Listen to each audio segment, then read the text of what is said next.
শুভ দুপুর বন্ধুরা, কেমন আছেন? আবারও চলে এলাম আর একটা রেসিপি নিয়ে। আজকে রেসিপি হলো ডিম মূলো রেসিপি।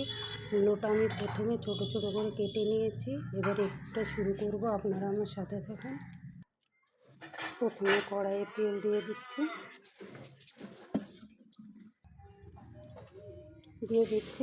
জিরে, পেঁয়াজ, কাঁচা লঙ্কা।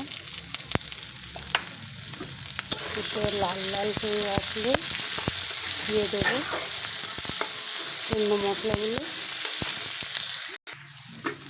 অনেকটা লাল হয়ে এসেছে, এবার দিয়ে দেবো আদা রসুন বাটা। এটা একটু ভেজে এবার দিয়ে দিচ্ছি টমেটো।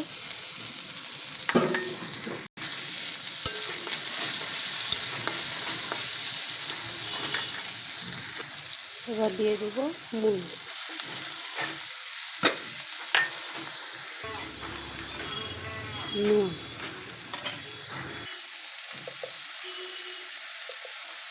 হলুদ, শুকনো লঙ্কা অল্প একটু কালারের জন্য,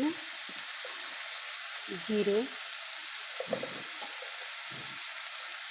ধনে। ভালোভাবে নেড়ে ঢাকা চাপা দিয়ে সিদ্ধ করে নিতে হবে। এবার এটা আমি চাপা দিয়ে দেবো 5 মিনিটের জন্য। চাপাটা খুলে দেখব,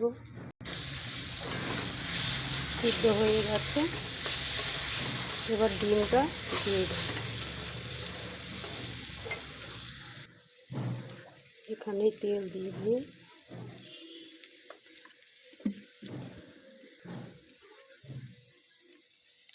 দিচ্ছি ডিম। এটা ভালোভাবে নেড়ে আবারও গুঁড়ো মশলাগুলো অল্প অল্প ডিমের ওপরে ছড়িয়ে দিয়েছি। এবার এটা ভালো করে ভেজে নিতে হবে।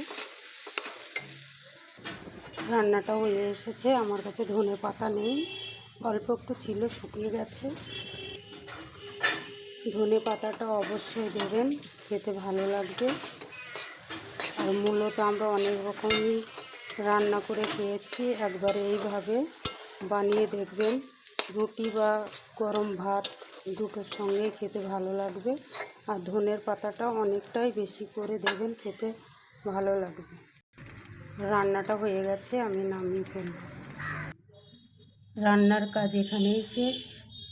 আপনারা ভালো থাকুন, সুস্থ থাকুন। আবারও আসবো আরেকটি রেসিপি নিয়ে। আর আপনারা বাসায় বানিয়ে দেখুন, গরম ভাত কিংবা রুটির সঙ্গে ভালো লাগবে। আর বানানোর সময় অবশ্যই ধনে পাতাটা একটু বেশি দেবেন। ধনে পাতা যে রেসিপিতেই দেওয়া যাবে, খেতে ভালো লাগবে।